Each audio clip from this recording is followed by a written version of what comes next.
오늘 말씀의 제목이 우한폐렴, 전염병에 대한 제목으로 말씀을 드리고자 합니다. 말씀을 통해서 하나님의 음성을 듣는 은혜의 시간이 되기를 주의 이름으로 축원합니다. 2월 8일 어제지요. 어제 중국 정부의 공식 발표에 의하면은 우한폐렴 확증 환자가 34,500명, 그리고 중증 환자가 6,000명, 어제 기준으로, 그리고 사망한 사람이 722명입니다. 그런데 이 우한폐렴의 치사율이 4%라고 그래요. 4%인데 확진 환자 빼고 중증 환자에서 4%라고 했을 때에 아마 그 프로테즈는 아마 전체를 다 치는지 어쩌는지 모르겠지만 중증 환자 4%만 해도 여기서 죽을 사람이 앞으로 240명은 더 죽겠다, 그런 개인적인 제 생각을 해봅니다. 그러나 이거는 중국 정부의 통계이지, 중국은 원래가 통계치가 안 나오는 나라예요. 안 나오는 나라. 그 병원에 입원하고 병원에서 죽는 사람들만 어쩌면 통계치지, 선교사가 보내온 그 선교 편지에 의하면은 그 이상 절대 다수의 사람들이 병원마저도 가지 못하는 상황이다 라는 이런 것을 접할 때에 훨씬 더 많은 사람들이 어려움을 당하고 있지 않겠나, 이런 생각을 해봅니다. 온 세계가 우리나라만이 아니라 온 세계가 이 우한폐렴 점령 때문에 경직이 되어 있어요. 굳어져 있어요. 그러다 보면 부러지거든요. 불안에 떨고 있어요. 신문과 온갖 뉴스의 초점이, 또 사람들이 모이게 되면은 화제의 중심이 바로 이 코로나 전염병입니다. 유사 증증 환자가 다녀간 도시, 그 지역은 여지없이 마비가 돼요. 학교가, 어린이집이 등교를 안 하고 문을 닫고, 백화점이 문을 닫고, 그렇잖아요. 중국에는 1,000만 명 이상의 도시가 많아요. 그런데 그런 도시들이 유령의 도시 기능이 마비가 되고 있어요. 경제적으로 꽁꽁 얼어붙고 불신이 팽배해져 가고 있습니다. 참으로 안타까운 사실이죠. 우리나라의 주류 경제가 뭐 반도체라든가 아니면 전자 제품이라든가 또 뭐예요, 자동차 이러잖아요. 근데 지금 이 자동차 생산이 중단이 됐어요. 왜? 중국에서 그 필요한 부품들이 와야 되는데 그게 다 차단이 돼 버리니까 자동차 산업이 지금 올 수도 돼 있어요. 이게 길게 장기화가 된다 하면은 끔찍한 경제적 손실이 올 것이다. 왜? 이 자동차를 만드는 그 자동차 산업, 그 배후에 여러 가지 부품 업체들이 뭐 수만의 사람들이 거기에 관여해서 살고 있는, 이게 다 올스톱이 되는 거지요. 뿐만 아니라 우리나라의 그 수출 의존도가 그전에는 뭐 중국이 그렇게 많지 않았지만 지금 상황에서는 27%가 중국과의 수출입니다. 이게 27%, 엄청난 거죠. 이런 게 할 수 없다. 우리나라의 경제의 직격탄이라고 생각이 됩니다. 모든 행사가 취소되고 있잖아요. 모든 행사가 다, 뭐 관급 행사는 두말 할 것 없거니와 일반 행사까지 다 국민들이 서로 자제하는 거죠. 서로 조심하는 거죠. 그래야 된다라고 생각을 하고요. 또한 여행을 가고자 했던 사람도 여행을 다 포기해요. 네? 왜 이런 상황이 생겼을까? 코로나 때문일까? 예?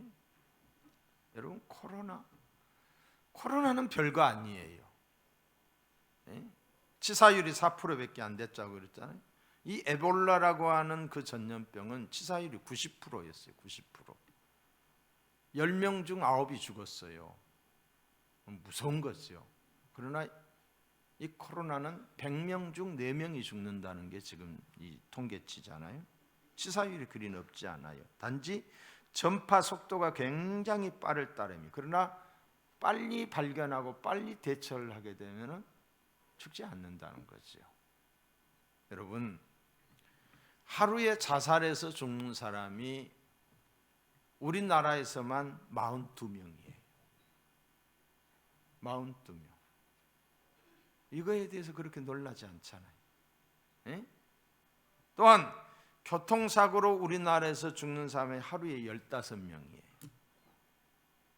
지금 코로나 때문에 죽은 사람이 있어요? 우리나라에 지금 확진 환자가 오늘 하나 더해서 지금 25명이라고 그래요. 단지 환자일 뿐이에요. 죽은 사람은 없어요. 교통사고를 하루에 15명씩. 저 중국이라고 하는 나라는 통계치가 잘 나오지 않는 나라이지만 제가 인터넷에 들어가서 보니까 하루에 교통사고로 죽는 사람이 280명이래. 280명. 어제 어느 의사가 나와서 이야기하는 걸 제가 들으니까 이 독감으로 인해서 우리나라에서 죽는 사람만 해도 3,000명이래요. 3,000명. 여러 가지 독감 있잖아요. 자, 가장 큰 문제는 코로나가 아니라는 거예요. 그럼 문제는 뭐가 문제냐? 발빠른 초등 대응이 없었다는 거예요. 빨리 이 사실을 심각하게 생각하고 받아들이지 않았다는 거예요. 그러다 보니까 확산이 되고 보니까 걷잡을 수 없는 상황까지 이르게 됐다. 중국 당국이 사건 초기에 신속하게 정보를 공개하지 않았기 때문이라는 거예요.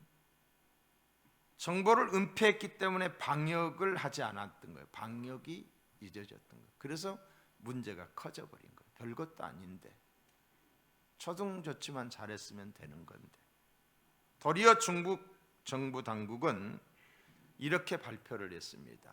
사람과 사람 간에는 전염성이 적고, 중국에서 말한 거예요.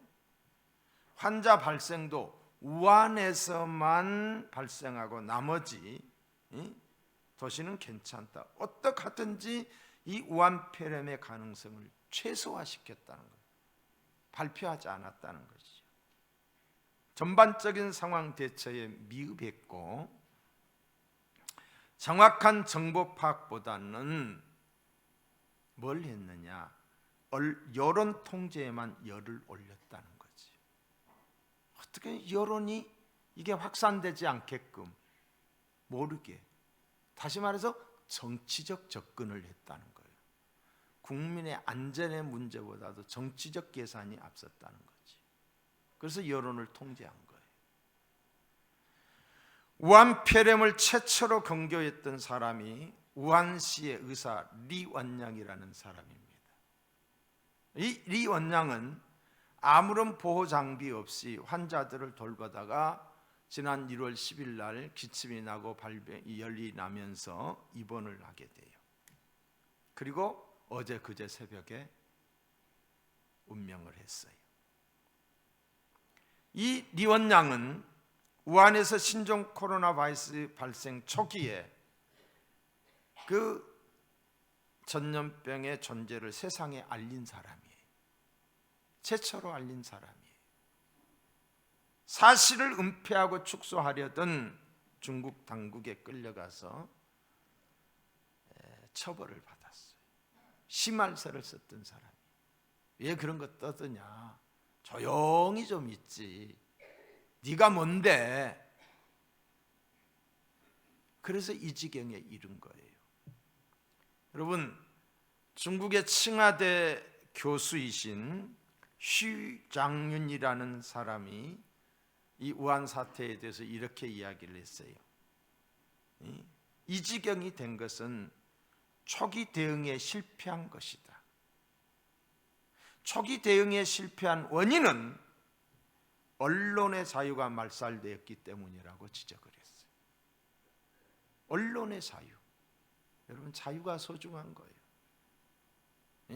말을 못하게 해요. 바른 소리를 못하게 해요. 사실을 말하지 못하게 해요. 정부가 다 틀어막고 있기 때문에. 이게 공산주의고 이게 사회주의예요.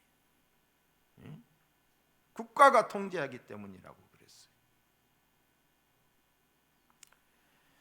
우리나라는 어떤가? 우리나라는 중국과 너무 가까운 것이에요. 옛날부터 가장 가깝게 우리가 조공을 바쳤던 나라가 중국이에요. 우리 정부는 이 우한 폐렴을 보는 현 상황이 어떠냐? 한마디로 말하면 갈팡질팡 우왕좌왕이.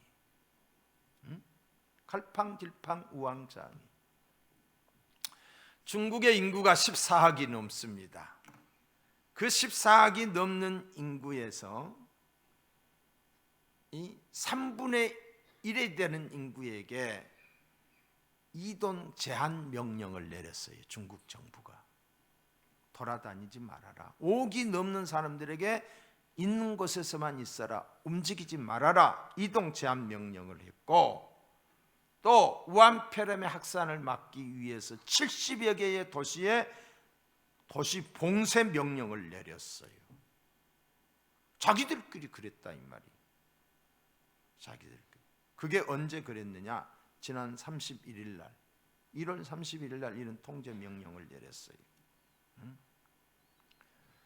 그런데 우리나라는 어떠느냐? 다 들어와요. 우한에서만 안 오면 돼요. 중국은 중국 전국 전체를 다 통제를 하고 있는데 우리는 들어와도 괜찮다. 우한에서만 안 들어오면 된다. 우한에 가지 않았던 사람은 다 들어와도 된다. 그래서 지난 31일 이후에 어제 그제 7일 날까지 들어온 사람이 몇만 명이냐? 28만 명이 우리나라에 들어왔습니다. 여러분들 이런 사실을, 이건 사실입니다. 팩트입니다. 그들은 통제하는데 우리는 통제하지 않아요. 국민의 안전이 우선이 아니라 국민의 안전이 우선이 누구의 눈치를 보는지. 우한 폐렴이라고 하면 될 것을 우한에서 일어나니까 우한 폐렴이라고 해야 되잖아요. 그런데 그걸 굳이 신종 코로나 바이러스, 어르신들은 뭔 뜻인지도 몰라. 어제 제가 주보를 만들면서 제목을 이렇게 붙였더니 우리 집사님이 그러는 거예요. 목사님, 이거 우한 폐렴이라고 하면 안 돼요. 코로나 바이러스라고 해야 돼요. 왜 그렇게 이름을 그렇게 해야만 하는 건지 나는 모르겠어요. 뿐만 아니라 신문 글의 제목에 제하가 이렇게 나와 있어요. 근거 없는 낙관론과 자화자찬이 국민 우라통을 자극하고 있다. 지금이라도 국민 안전을 위해 중국 전역의 방문자에 대한 입국 조치를 단행해야 되지 않느냐. 지금은 경제 논리도 아니고 정치 논리도 아니고 국민의 생명과 안전이 우선이기 때문이다. 저는 그렇게 생각을 합니다. 사랑하는 성도 여러분, 역사의 주관자가 되시는 우리 하나님, 개인의 생사화복과 일국의 흥망성쇠를 주장하시는 전능하신 하나님, 이 하나님이 오늘의 이 우한 폐렴에도 분명한 하나님의 메시지가 있다고 생각이 됩니다. 하나님의 선하신 뜻이 있다고 생각해요. 그냥 우리가 지나칠 일이 아니에요. 여기에 분명한 하나님의 개입이 있다. 특별히 이 민족을 향한 계획도 있다라고 생각을 합니다. 자, 전염병은 14세기에 유럽을 휩쓸었던 흑사병입니다. 흑사병. 1347년 처음 창궐한 흑사병으로 유럽에서만 얼마가 죽었느냐? 7천만 명에서 2억 명이 사망을 했어요. 유럽의 인구 3분의 1이 다 죽었어요. 3사람 중에 1사람이 죽었어요. 무서운 거죠. 또한 최근에 있었던 것만 제가 뽑았어요. 중동 호흡기 증후군이라는 메리스. 이 메리스는 2012년 사우디아라비아에서 시작해서 465명이 죽었어요. 에볼라 치사율이 90%가 되는 2014년 서아프리카에서 발생해서 사망자 수가 1만 1,005명이 사망을 했어요. 신종 인플루엔자, 신종플루라고 불리는 이 독감은 2009년 3월 북미 대륙에서 발생을 해서 이 또한 1만 8,500명이 사망을 했어요. 그때 우리나라도 250명이 죽었다고 기록이 되어 있네요. 또 중증 급성 호흡기 증후군 사스죠. 사스는 얼마 되지 않았잖아요. 2002년 중국 광동성에서 발생해서 호흡기 질환으로 774명이 사망을 했습니다. 그리고 AI 조류독감 이 또한 1997년 홍콩에서 최초로 발생해서 1,700명 이상이 사망한 것으로 알려졌습니다. 제가 뽑아놓은 것만 여러분들에게 이야기를 드리는 거예요. 우리나라에 발생했던 전염병도 많이 있었지만 우리나라가 옛날에 무슨 통계가 있었어요? 통계가 없는 거죠. 그런데 1910년대 이 패스트 발생해서 엄청나게 많은 사람이 한일 합방되더니 그때 우남 이승만 대통령의 책에 보면은 감옥에 갇혀 있었는데 감옥에 있는 사람들이 절반이 다 죽어나갔다고 그랬어요. 패스트로 인해서. 1950년 6월 6.25 전쟁이 발생하자 발팀푸스와 말라리아, 두창 등이 전염해서 많은 사람이 죽었다. 이런 기록들이 있습니다. 자, 여러분, 우리는 믿는 사람들이에요. 성경이 뭐라고 하고 있느냐? 이게 중요한 거예요. 성경에 전염병이 나오고 있어요. 하나님의 심판으로, 하나님의 저주로 이 전염병이 등장하고 있어요. 자, 이스라엘 백성이 출애굽을 하는데 애굽의 바로가 이스라엘 백성들을 놔주지 않는 거예요. 그래서 하나님이 10가지 재앙을 내리잖아요. 그 재앙 중에 5번째가 바로 이 전염병이었어요. 전염병. 출애굽기 9장 3절로 6절을 보면은 그들이 나를 섬길 것이니라. 내가 만일 보내기를 거절하고 억지로 잡아두면 여호와의 손이 들에 있는 내 가축 곧 말과 나귀와 낙타와 소와 양에게 더하리니 심한 돌림병이 있을 것이며 이튿날에 여호와께서 이 일을 행하시니 애굽의 모든 가축은 죽었으나 이스라엘 자손의 가축은 하나도 죽지 아니했다. 자, 이게 뭐예요? 오늘날의 구제역과 같은 가축 전염병이 애굽 전역에 퍼졌는데 그것이 하나님의 뭐였다? 징벌이었다. 하나님이 하신 일이다.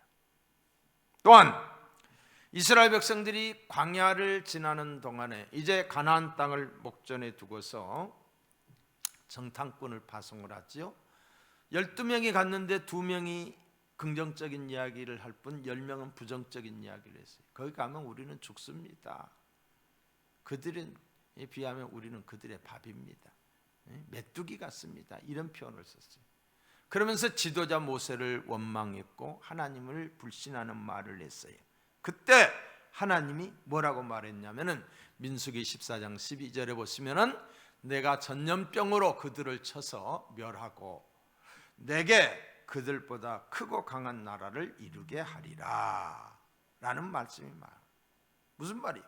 범죄한 이스라엘 백성을 벌하시는 도구가 뭐였다? 전염병이었다. 또 열왕기상 8장 37절 이하에 보면 솔로몬이가 성전을 건축을 하고 난 다음에 그리고 그 성전에서 하나님께 기도하는 내용이에요. 자, 한번 보실까요? 만일 이 땅에 기근이나 전염병이 있거니와 곡식이 시들거나 깐부기가 나거나 메뚜기나 황충이 나거나 적국이 와서 성읍을 에워싸거나 무슨 재앙이나 무슨 질병이 있든지 막론하고 한 사람이나 혹 주의 온 백성 이스라엘이 다 각각 자기의 마음의 재앙을 깨닫고 이 성전을 향하여 손을 펴고 무슨 기도나 무슨 간구를 하거든 주는 계신 곳 하늘에서 들으시고 사하시며 범죄에 대한 징별로 전염병이 왔을지라도 그들이 회개하면서 기도하면 하나님이 들으시고 용서하여 달라는 기도예요. 자, 이런 상황에 우리 믿는 사람들이 해야 될 것이 뭐예요? 물론 개인의 위생, 상대를 배려해서 우리가 서로 마스크 쓰고 다녀야 돼요. 자, 교회 안에서도 예배 드리면서도 여러분 마스크 쓰세요. 왜? 밀폐된 공간이 위험한 거예요. 밖에서는 얼마든지 안 쓰고 돌아다녀도 돼. 그러나 밖에서는 쓰고 돌아다니다가 들어오면 벗어. 이건 안 돼요. 안에서 쓰고 있어야 돼. 예배 드리는데 여러분 쓰고 있어도 아무 지장 없습니다. 서로를 배려하는 거예요. 서로가 조심하는 거예요. 예? 예.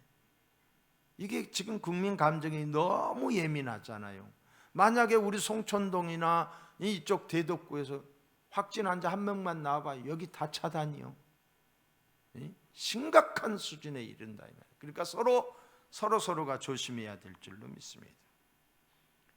범죄한 이스라엘 백성들을 향한 하나님의 말씀이 있어요.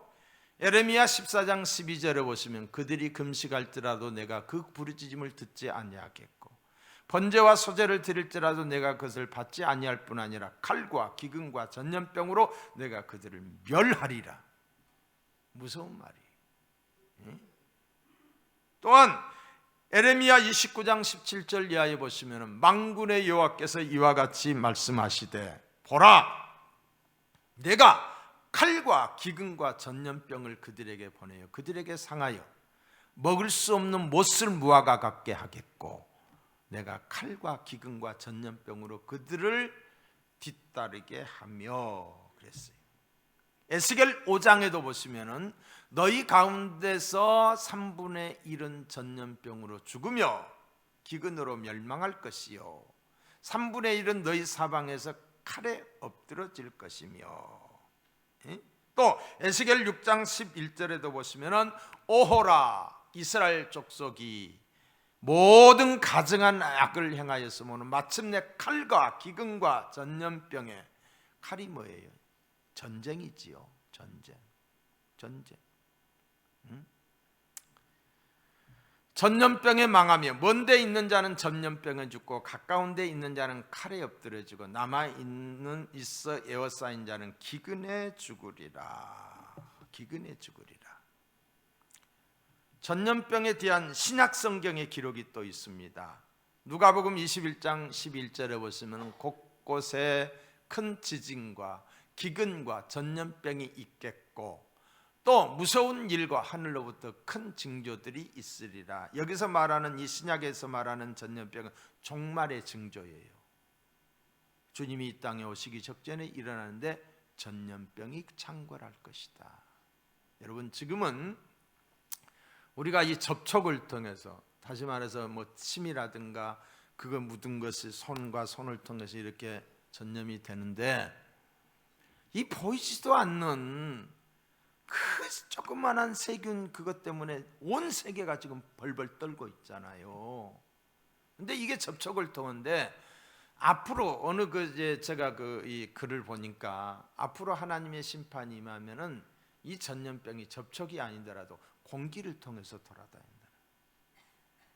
공기를 통해서, 바람에 의해서. 그러면 엄청난 사람들이 어려움을 당할 것이다. 그런 때가 오지 않기를 우리는 기도할 뿐입니다. 자, 이제 오늘 본문으로 돌아갑니다. 사무엘하 24장에 보시면 이스라엘 왕 다윗이 자신의 왕국이 승승장구하고 형통하게 되자 자신의 능력을 가시하기 위해 충신 요압 장군을 시켜서 인구조사를 시켰어요. 인구조사. 다윗이 전쟁에 나가서 승승장구했던 것은 성경에 보시면 하나님이 그와 함께 하사라고 그랬어요.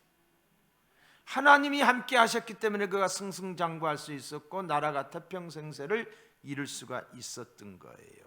그런데 나라가 안정권에 들어서게 되자 그가 뭘 했느냐? 인구조사를 했다는 거예요. 여기서 인구조사를 했다라고 하는 말은 전쟁터에 나가서 싸울 수 있는 장정의 숫자를 세운 것이었어요. 지금까지 싸운 것이 사람의 숫자가 많아서 이겼던 게 아니거든요. 하나님의 도우심이었거든요. 하나님을 의지하지 않고 인간적인 힘을 과시하는 불신앙적인 행위를 한 거예요. 이게 바로 하나님 보시기에 교만했던 거예요. 교만죄였던 것입니다.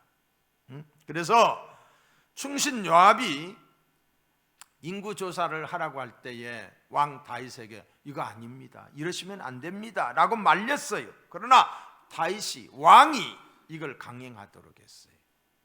그 지도자 한 사람이 그래서 중요한 거예요. 지도자 한 사람이 잘못하니까 엄한 백성들이 다 고통을 당하는 것이죠.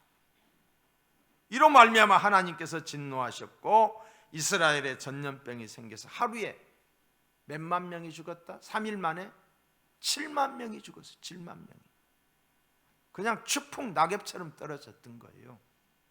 이토록 엄청난 재앙을 겪은 다윗은 어떠했느냐? 재앙을 겪고 나서야 하나님 앞에 무릎을 꿇고 회개를 합니다. 사무엘하 24장에 보시면은 다윗이 백성을 치는 천사를 보고 곧 여호와께 아뢰어 이르되 나는 범죄하였고 악을 행하였거니와 이 악무리는, 이 백성은, 그렇죠? 무엇을 행하였나이까? 정하건대 주의 손으로 나와 내 아버지의 집을 치소서 하니라. 회개하고 있는 것을 보게 됩니다. 다윗은 자신의 잘못으로 많은 백성들이 전염병으로 죽어가는 것을 차마 눈뜨고 볼 수 없었어요. 그래서 백성들은 죄가 없고 내가 죄를 범했으니 차라리 자신에게 재앙을 내려달라고 회개를 하고 있는 모습을 보게 됩니다. 이와 같이 성도는 크고 작은 어려움이 있을 때에 자신을 돌아보며 하나님 앞에 회개해야 돼요. 아무리 큰 죄를 범했을지라도 진실로 통해 자복하고 회개하면 하나님께서 용서해 주십니다. 기독교의 복음은 용서의 복음이에요. 여러분, 우리가 죄 안 짓고 살 수 없어요. 우리는 구조적으로 죄를 지을 수밖에 없는 세상 속에서 살고 있어요. 가만히 있어도 죄의 먹튀가 나에게 묻혀지는 거예요. 연약해서, 무지해서, 욕심이 과해서 죄를 지을 수밖에 없어요. 연약하다 이 말이에요. 목사도 마찬가지예요. 그렇기 때문에 늘 하나님 앞에 고개 숙일 때마다 사죄의 은총을 구하는 거예요. 하나님, 나를 용서해 달라고. 여러분, 우리가 죄를 지어서 지옥 가는 게 아니에요. 회개하지 않아서 지옥 가는 거예요. 하나님의 은총과 자비를 받아들이지 않아서 징벌을 받는 거예요. 회개하면 긍휼에 풍성하신 하나님이 용서하시는 줄로 믿습니다. 이사야 1장 18절 이하에 보시면은 여호와께서 말씀하시되 오라 우리가 서로 변론하자. 너희의 죄가 구름 먹구름 같을지라도, 먹장 같을지라도 눈과 같이 희어질 것이요 진홍같이 붉을지라도 양털같이 희게 되리라. 너희가 즐겨 순종하면 땅에 아름다운 소산을 먹을 것이요. 죄는 하나님으로부터 오는 축복을 가로막는 장애물이에요. 여러분, 하나님의 축복이 여러분에게 임하기를 원합니다. 하나님의 축복을 받기를 원하시면은 우리가 죄악된 세상에서 깨끗하게 살려고 자구적인 노력이 필요한 거예요. 깨끗한 그릇 위에 하나님이 복을 주시기 때문에 회개하면 저주와 재앙이 제거됩니다. 다윗은 회개하며 어떠했습니까? 입으로만 회개하지 않았어요. 하나님께 제사를 드렸어요. 25절에 보면 이렇게 나와 있습니다. 그곳에서 여호와를 위하여 제단을 쌓고 번제와 화목제를 드렸더니 이에 여호와께서 그 땅을 위한 기도를 들으시며 이스라엘에게 내리는 재앙이 그쳤더라. 많은 백성들이 전염병으로 죽어가고 있을 때에 다윗은 하나님께 제사를 드렸어요. 제사가 뭐예요? 오늘날의 예배입니다. 예배. 전염병으로 백성들이 죽어가고 있을 때 예배를 드린 거예요. 예배를 드린 즉시 고통의 재앙이 그쳤다라고 그랬어요. 자, 여기서 우리는 답을 얻게 됩니다. 이 세계적으로 이 코로나 바이러스가 이 전염병을 일으키고 있는 이때에 우리는 어떠해야 될 것인가? 우리의 죄, 민족의 죄, 인류의 죄를 우리가 가슴에 안고 하나님의 긍휼을 구하며 하나님께 예배드려야 돼요. 내가 뭐 점령될까 봐 예배를 등한히 하면 안 된다니까요. 하나님 앞에 나와서 예배해야 돼요. 예배의 장소예요. 그럼 나오실 때 다 마스크 쓰고 예배 드리세요. 마스크 쓰고. 그리고 나도 이제 여러분들 눈으로 인사하고 손으로 인사 안 할 거예요. 그런 것들을 우리가 조심해야지요. 우리가 스스로 조심해야 돼요. 스스로. 서운해하지 마시고. 만약에 문제가 터지면 어떻게 될 거예요? 안 되는 거잖아요. 여러분, 성경이 말하는 전염병은 뭐냐? 뭐과 연관이 있냐? 대부분이 다 범죄한 백성들과 그 시대에 대한 하나님의 징벌이었어요. 죄 때문이었고 그 시대를 향한 하나님의 벌이었어요. 내 자신과 가정, 국가를 돌아보면서 우리는 기도하며 회개해야 될 줄로 믿습니다. 회개해야 돼요. 중국이 그렇게 기독교를 그러면 안 되잖아요. 문화혁명 때 얼마나 많은 사람들이 죽었는데 또 죽여요. 지금 중국의 기독교인이 1억 2천만 명이에요. 그 사람들이 가만히 있겠어요? 지금 북한이 난리가 났어요. 북한도 폐쇄를 했어요. 중국 국경을 다 닫아버렸어요. 왜? 북한에 이 우한폐렴이 들어가게 되면 거기는 이게 닌게르로 고무줄 꽂아서 맞는 나라인데 맥주병에다 달아놓고 맞는 나라인데 거기는 막 죽는 거지요. 그러니까 그 위험을 알고 막았는데 중국에서 모든 뭐예가 들어와요. 이 물자 생필품이 다 들어오네. 그것까지 끊어지니까 지금 난리가 나고 이러지도 못하고 저러지도 못하는 거예요. 나는 여기에 분명히 하나님의 뜻이 있다라고 저는 생각을 해요. 하나님의 선하신 뜻이 있다. 우리가 기도하니까, 내가 기도하니까, 아멘. 어제 인천에 있는 지난번 41회기 회기 때 저하고 같이 총회 임원을 했던 목사님한테 전화가 왔어요. 근데 인천에서 목회를 한 인천 연수구에 기독교 연합회 회장이 됐어요. 근데 구청 직원들이 와가지고 이야기를 하는데 뭘 하라고 했다고 하냐면은 십자가를 내리라고 했대요, 교회에서. 근데 완전히 내린 게 아니라 십자가의 종탑을 다 2m씩만 하라고 했대. 2m씩만. 이런 큰 저 위에 있는 종탑 우리 다 내려야 돼. 그러게 되면 이런 막 가는 게 되면 안 되잖아요. 이런 걸 보면서도 교회가 침묵하고 있어야 되겠느냐? 안 된다. 안 된다. 아멘 좀 하시오. 우리는 하나님을 믿는 사람이에요. 복음을 나는 생명처럼 여기는 사람이에요. 이걸 생명 바쳐 지켜야지요. 지금 뭐 며칠 전에 여당의 원내대표이신 그분께서 이런 말을 했어요. 이 시장 그리고 종교 그리고 언론을 다스리겠다, 통제하겠다. 공산주의적 발상이죠. 토지 공개념, 동일노동, 동일임금, 교회의 패권을 정리하겠다. 지금 기독교연합회라든가 이런 것들을 다 하고 다시 재편하겠다. 이런 것들이 뭐예요? 여러분, 그 안에 깊은 4.15 총선 후에 그렇게 하겠다라고 공공연하게 발표를 하고 있어요. 공공연하게. 그런데도 교회가 침묵하고 있다? 우리 믿는 사람들이 뭐가 잘 되겠다? 아니요. 아니요. 저희들이 하나님께 기도하고 우리가 침묵해서는 안 돼요. 깨어나는 저와 여러분이 되기를 주님의 이름으로 축복합니다. 기도하시겠어요? 이 오구 TV 유튜브를 지금 보고 계시는 분들은 꼭 구독 버튼을 꼭 누르셔가지고 해주셔야 이런 건강한 유튜브들이 많이 확산이 돼서 나라 살리는 일에 우리가 협조가 되지 않겠어요? 그렇게들 좀 해주세요. 지금 보고 계시는 분들 그렇게 부탁드립니다.